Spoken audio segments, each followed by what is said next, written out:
What if I told you that the world's smallest church is hidden right here in Zimbabwe? Yeah, I'm correct. You're also wondering. Join me as I embark on an unforgettable adventure across Masvingo, from the historic settlement of the Pioneer Column to the inspiring Simon Muzenda Museum in Mcheke, through the breathtaking Great Zimbabwe ruins. Every stop uncovers another piece of our rich history. But the journey doesn't end there. We will venture all the way to the stunning shores of Lake Mutirikwi, formerly Lake Mutirikwi, where a tiny church with a huge history awaits. Buckle up. This is history, adventure, and discovery like you've never seen before. Let's go. Good afternoon. It's 2 o'clock here in Masvingo. We are here looking at the historical city. This is the city that defines Zimbabwe. When we talk of Zimbabwe, we talk of Masvingo. So we are here moving around and seeing the whole area, how it is. This is the historical city that houses the Great Zimbabwe Monument, that houses the Kaiwa Dam, that houses Gonarenzo, that houses one of the second biggest lake here in Zimbabwe, which is Tokwemkosi Dam. So today we are here and we are going to look around and just see the whole area and how it is. It was in 14 August 1890 when the Pioneer Column led by Colonel Frank Johnson landed here in this very same place. This is where Zimbabwe began. They were tired, they were hungry, and there were 117 people with about 116 chariots. So when they landed here, they found a place, a river nearby. They took water and made red bricks and did the roundabouts or the arras, and here we are here. Later on it became the house of the iconic Mr. Muzenda, who became the vice president of Zimbabwe. So we are here today and we are here seeing the place where it all began. This is Kwaba Muzenda. When the Pioneer Column reached here in Masvingo, they started building using water from the river, from Cheke River, and they stayed here for almost 2 years.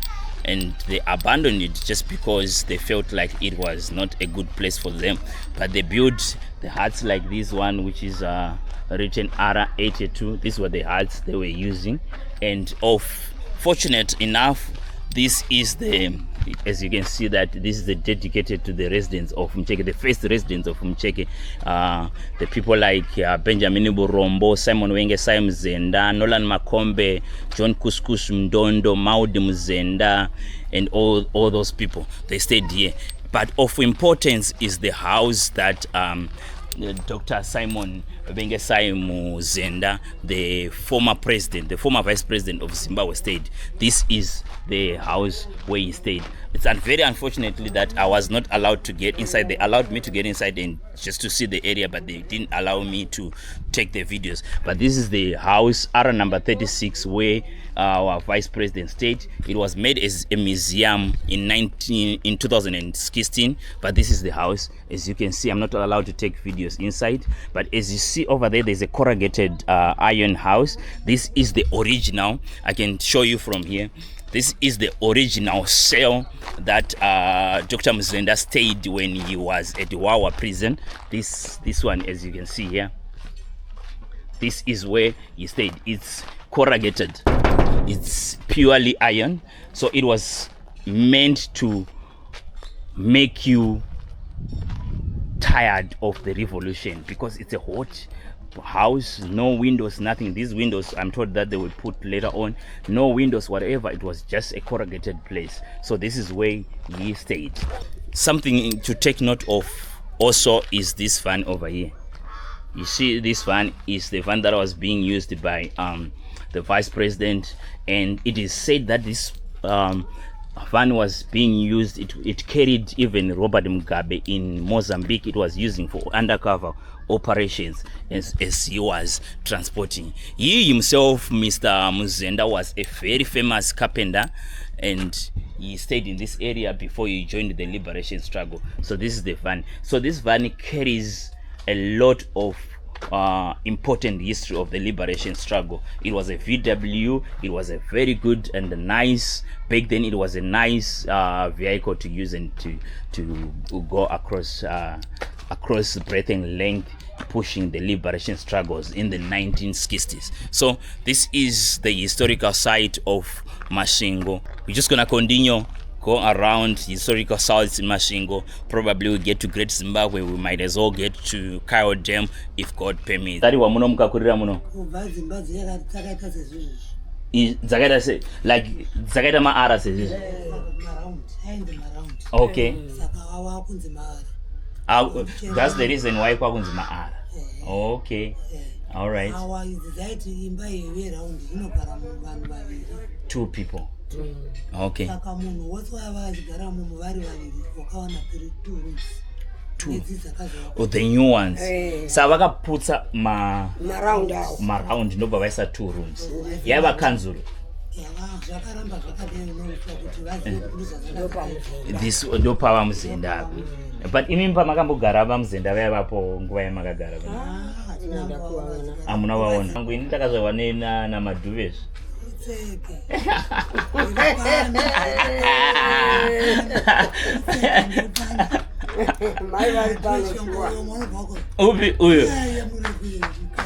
Oh, madhuvezhongo indakazvavana madhuve mai vangu vanobva pazasamba pamurinya. Amuone kuchenjera ndiri mwana wedhongizvi.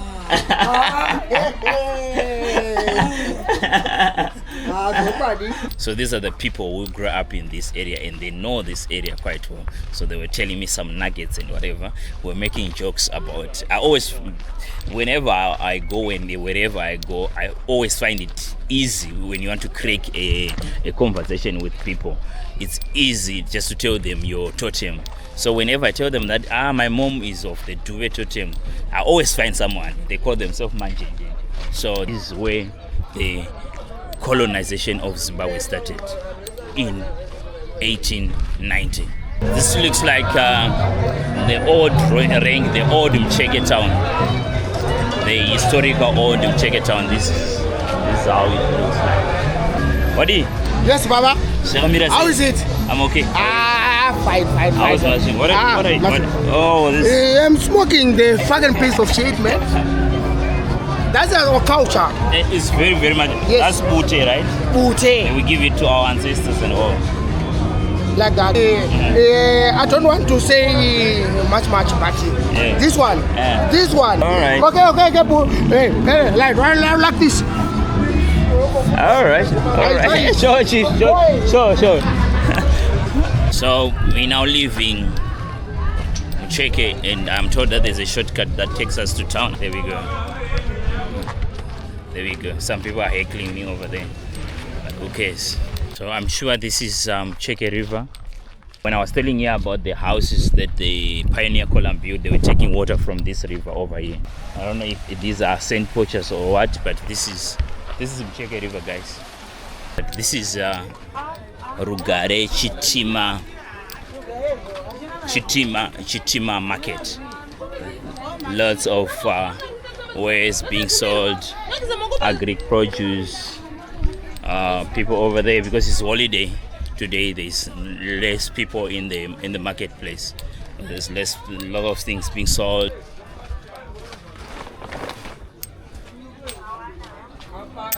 Yeah, usually people come here and play pool, but no, there's no interview. I'm just going around showing people my town. Yeah. Should I say? Ndinan. Mkanya. The thieves. So how's the marketplace? I see Nasimaga Muri empty near holiday.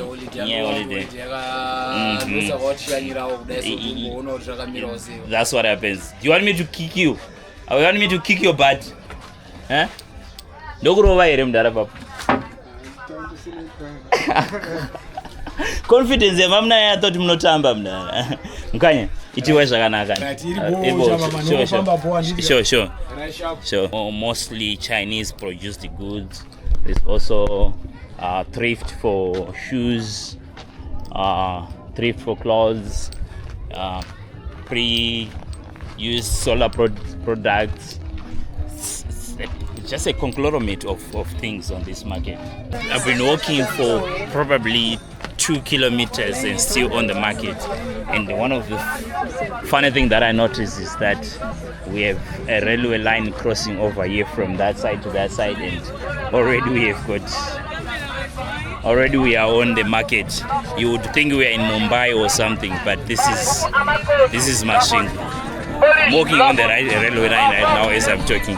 Look at it, just here, and then we are on the railway line. But anyway, the place is called Kunjanji, so probably Kunjanji meaning at the railway line. This is Masvingo. This is how it looks. That's coming from down there is Bedbridge Road, and this one it leads to Mutare Road and they expanded to Harare Road. There's photographers there, people getting photos, and that's Civic Center over here. I like to believe this is some like historical artifact. This one here, I don't know what it is, but it looks old. And here is an old train over there. There is an old tank, old tractor, people sleeping over here. This is the council offices. It's been confirmed to me that these are the council offices. If you look over here, there's an old tractor. It's actually a nice area. It just needs a little bit of manicure and to make it more nicer. There's children playing. Must be looking stupid just talking to the camera alone when people are looking at me. I don't know what's with Zimbabweans. There is a bin just over here. There's a bin over here, but look at it. People are just littering all over, because you can see just here there's a bin over here. You can just throw your litter in there, but someone just chooses to throw and leave their litter over there. I don't know the type of civilization that people have these days. If you look across the street here, there is that bell over there where the sheriff of the High Court is. In 1892, after 2 years, the pioneer column having stayed at Mucheke, where I showed you earlier, they later on realized they could move to a new site. This is when they moved about 7 kilometers from where they started, and they moved and started building here. And it was called 40 because there is the 40 of Great Zimbabwe monuments there. So they later on named it Fort Victoria after Queen Victoria in England. And then in 1953, that's when Fort Victoria was actually turned to be a town. And later on in 1980, after independence, they decided to rename the city from Fort Victoria to Nyanda. It was named Nyanda at first, but people were arguing that Nyanda is not a good name for the town, because in the local dialect it means people with lice. Nyanda. Those who understand Shona would know. So they later on named it Masvingo, deriving from Masvingo Zimbabwe, which is the Great Zimbabwe. So that's how we later on have the town of Masvingo. But this is Masvingo, guys, the former Nyanda, former Fort Victoria. It's a beautiful city, very clean, spacious. As you can see, if you look down there, it's just clean and nice. Clean and nice. It's a nice city. Just a quick tour of our lodging here in Masvingo. So when you get in through, it's an Airbnb. We booked it through Airbnb. So when you get in here, you see there's a little lounge here, and then there's a kitchen area, some tea and whatever things, tanganda. There's a coffee machine here, and toast. There's Wi-Fi. Room that I'm using is this one. It's got a nice bamboo made headboard, the pillows, very, very comfortable, as you can see, very, very comfortable. Then there is wardrobe here, an extra blanket, and we get in the bathroom. There is a mirror here, and little Tap, and this toilet. It's where the business gets done. And as usual, it's a huge shower. That's the Airbnb here. It's called Grey House along Zimuto Road. I'm gonna take a sleep and we'll continue with our journey tomorrow. So, good night. Good morning.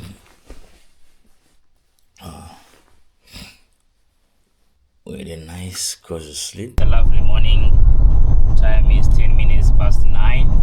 I know you're used to seeing me hiking and struggling to find transport, but today I got people, I got my people, I got friends.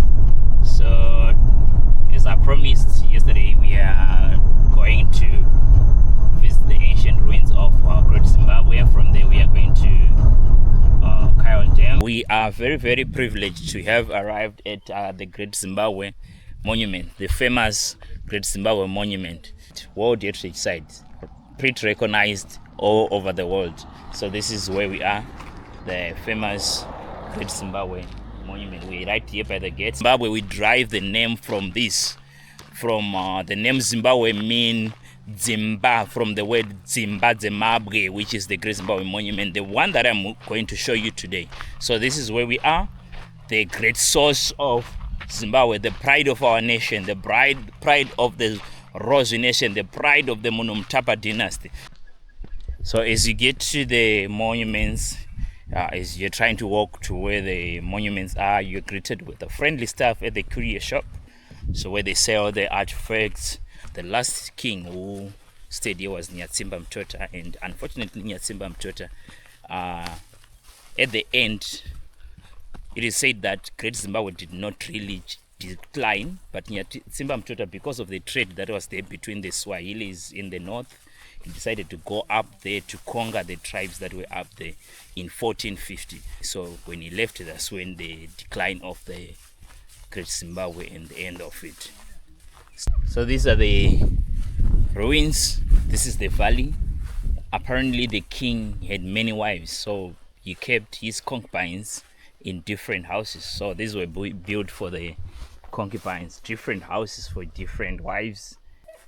Look how beautiful it is. No mortar, nothing, no cement was used, because remember this was actually built around the 11th century, like 1,000 years ago. So this is how it looks. So in the present day, you have your small house in Madokero somewhere. You have your other wife in the rural areas, but the great mambos of the Muntapa dynasty, they kept their wives near and they built their house from stone. Basically, touching on a stone that was touched by our ancestors probably about 4,000 years ago. So of note is the fact that if you look at the hill over there, this is where the king stayed. So the king stayed in the top there. It is said that he stayed there because he wanted a place that can be a lookout for any enemies that could come from anywhere on the valley. So he stayed over there. That's where his kingdom was run from. So at the peak of the kingdom had about 20,000. Estimate says no. At one time it had about 2,500, and then it increases. And then the population grew, but it never grew to past 20,000. So there it is, guys. The famous great enclosure of the Great Zimbabwe ruins. So they say that to break these rocks from the mountains, they used fire. So if you burn the fire, they could use wood, burn the whole rock, and then suddenly if you throw water on top of it, the rock breaks. So that's how they made sure that there is small rocks that looks like bricks. But this is the great enclosure. It is said that this is where the main wife stayed. This is where the main wife stayed. The concubines stayed at the other area, but this is where the main wife stayed. So probably this is the exact place that she stayed. maybe over there, this is where she made her beautiful and nice meals for the king. When the king comes all the way from the top mountain there, he could just come here to visit the main wife, and they could just have fun and stay in different rooms. Because if you see that how protected the queen was, she was protected in such a way that there is an enclosure within an enclosure and within an enclosure. If you go through the wall, you find another wall, you find another wall. So they are winding and winding and winding until you get to the main house where the queen stayed. So this is the great enclosure. Look at it. So the first white people to get here were the Portuguese. They come here using the trade routes from in the Indian Ocean, and they were bringing salt, they were bringing spices. So when they came here, they discovered this area. They were just coming here predominantly just for trade. So when they came here, they could trade in exchange of gold and everything. So they come here and do some trade with the Shona people who were staying in this. If you happen to hold any Zimbabwean money or any emblem of the Zimbabwe state of Zimbabwe, you will notice that there is a comical tower like that is a present feature of our money, of our symbolism. Even the first logo of the ZANU-PF, Zimbabwe African National Party Patriotic Front party, it had this.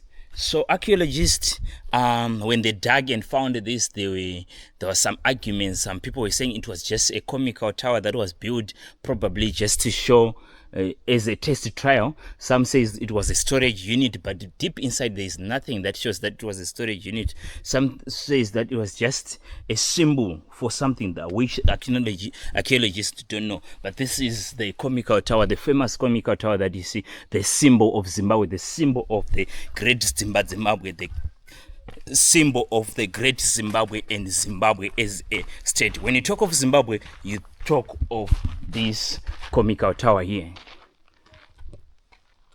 It is within the great enclosure, right close to where the queen or the main wife of the king stayed. This is the comical tower. Look how beautiful it is. Nice.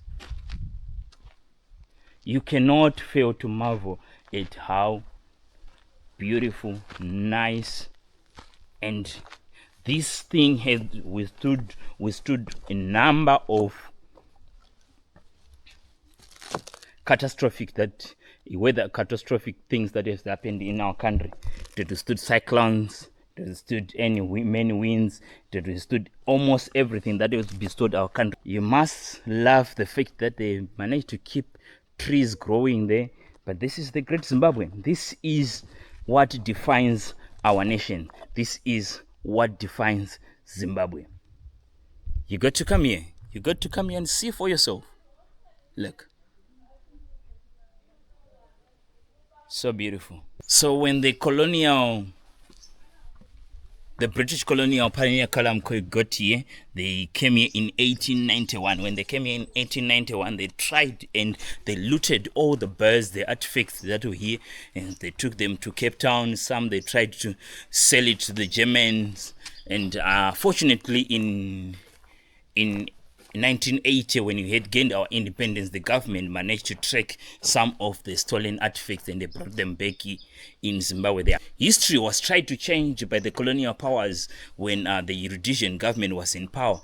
They tried to erase the fact that the blacks could manage to build such a nice wall as this. But you cannot erase history. And up to now, we are talking that great historical civilization started here in Zimbabwe. The conical tower. Look at it over there. Only for VIPs and the important guests who would come for ceremonies, probably rainmaking ceremonies, and they could use this entrance. It was only reserved for those people, for the important, for the VIP, for the VVIPs.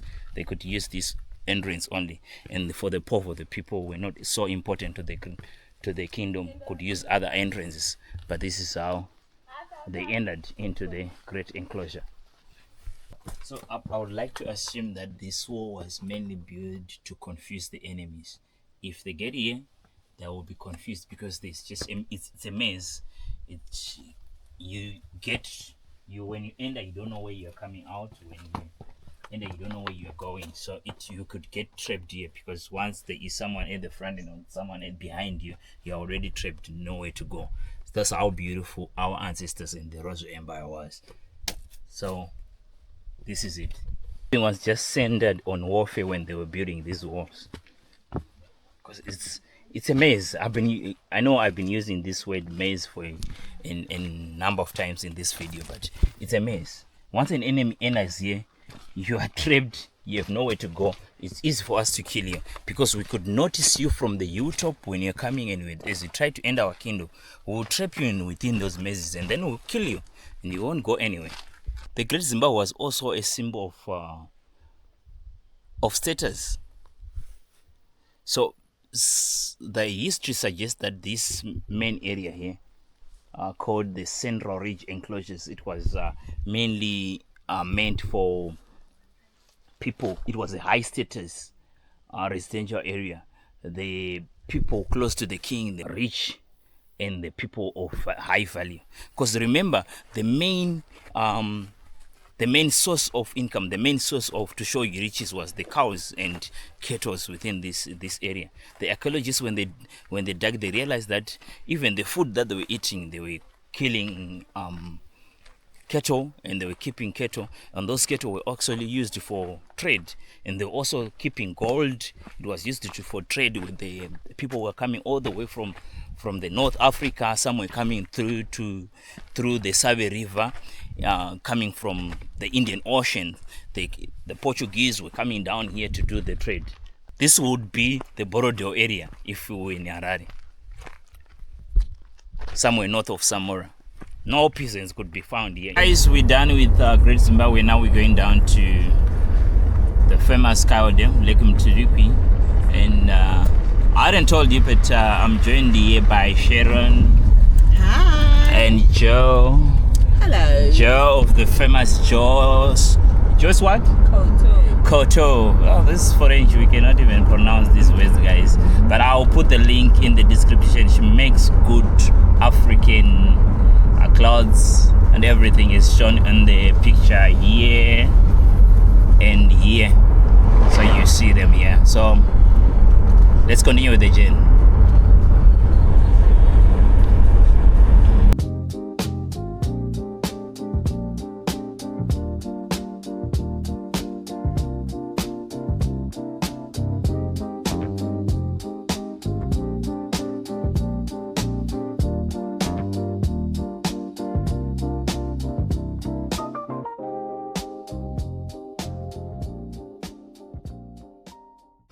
There we go, guys. The third and final leg of our journey is here at Cow Dam. And as you are like 100 meters away from the dam, walking towards the dam, you can hear the sound of the dam, the dam wall. So the dam was just built in arc form. Unlike Tokwemkosi, which is a rock-filled dam, this one is an arc form dam, and the dam wall itself is actually a road that crosses over to the other side of Mutirikwi River. The water flow is flowing, it's 100% full, and it's nice as it looks. Look, I don't know if my camera is doing justice, but this is how it's overflowing. You can hear the sound.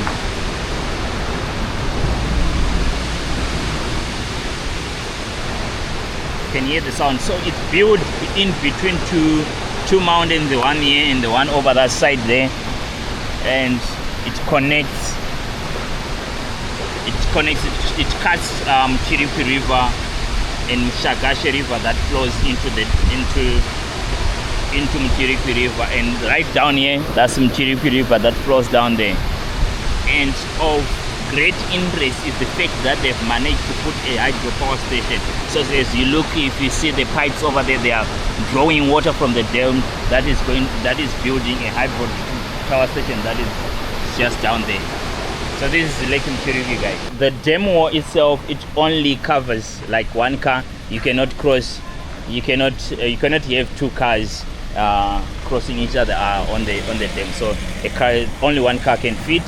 So if you're coming from over that side, you have to wait for the car that is coming from this side. But the dam here, the maximum height is about 66 meters down from the bottom to the top. And the length itself from here to the end of the dam is about 309 meters. And the maximum depth of the dam is about 60 meters. 60 meters. The surface area that it covers is about 9,300 hectares. It's a very big dam. If I drop this camera, that will be the end of it. And the video ends just here. But for the sake of content and for the love of content, I have to risk it and show you. So beautiful. Nice, and it's full. It's full, guys. I'm even scared to get near. So if you look down there, you see the house just over there, the little building over there. That's where the turbines for electric generation are. So here at Lake Mutirikwi, you've got about 15 megawatts electricity that is being produced over here. So this water here comes from that pipe there. It flows down to the turbines down there. So we have Lake Mutirikwi having more economic benefits for the nation at large, because mainly it was being used for the sugarcane irrigation down in Mkwasini and Chirezi, but now it's being used for electric generation, as you can see down there. So this is Lake Mutirikwi. It's full to capacity. Look, it's very full. So these are the overflows here. They were made here about 5 meters apart. So they are open and they are closed. As you can see here, there is those cables over there. They can be closed, they can be opened. That's how the engineering was back about many years ago. That was in 1950 when this dam was actually made. This is it. So guys, here comes the scary part. I'm standing on top of the water. Look here, look at it. I'm scared as I'm here, but I'm trying here for the content.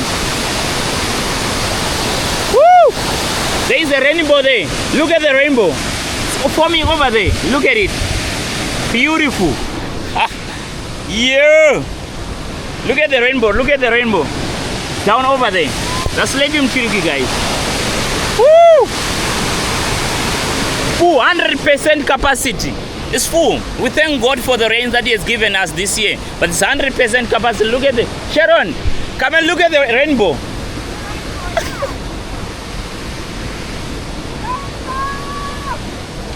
So Sharon, as someone from Marsh West, what do you think about it?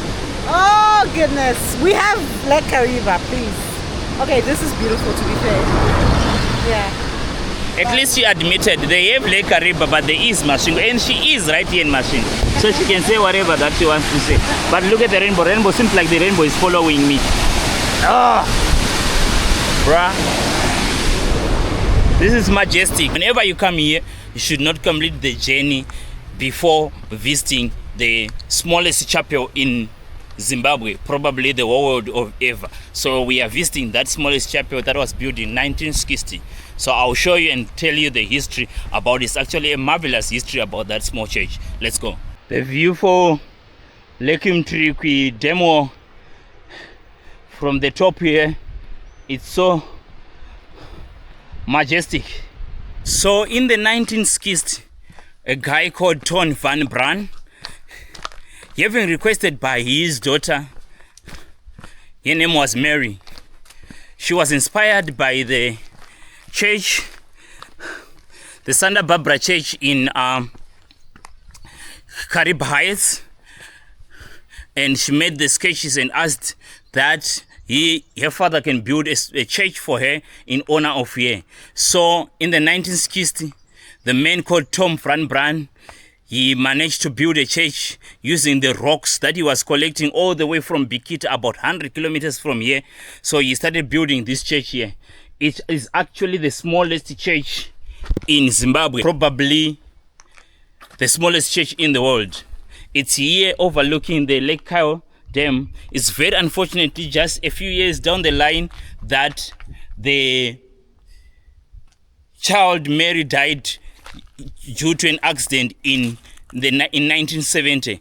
But determined to finish the church, they finished this church and named it St. Barbara Church. It can only fit about 12 people. As you can see, this is the church. There's echoes here. As you can see, this is the altar of the church, but it's just small. 1, 2, 3, 4, 5, 6, 7, 8, 9, 10, 11, 12, and the pastor at the front. So this is the church. Very, very nice. Grant us so that we may be able to realize that it is the little things that create differences, that is the big things of the life we are now. May we strive to touch and know the great human heart common to us and the Lord of us. Let us not forget to be kind. Here we are being encouraged by a man to be kind. Right at the entrance written Emmanuel here. I don't know what's happening. The thing is actually falling. I think these are the letters here that were put here. So it needs a little bit of preservation, but you can imagine in the 1970s the priests come here and the whole congregation is just here. 12 people praying and serving God right overlooking the Kyle Dam. But this is the church of St. Andrews, the smallest church in Zimbabwe. You can come here, you can worship the Lord. So off camera I'm going to say a prayer as well, but look at the church. These rocks were collected from Bikita, 100 meters away. This is the church in memory of Mary, who died of an accident. It's really a privilege to visit such places. So I thank you guys for watching this video, and there's no right time for me to finish because I've got a journey back to where I'm going. Thank you for watching this video, guys, and I appreciate you. Please like and subscribe to this channel. We are trying to grow this adventure channel, so as we grow, as we make you have more visitors to this channel, we are going to grow the community, and more adventures are coming and more videos are coming right from the St. Andrews Church on top of Kyle Dam. As you can see here, this is Kulewezaka ending the adventure. Thank you.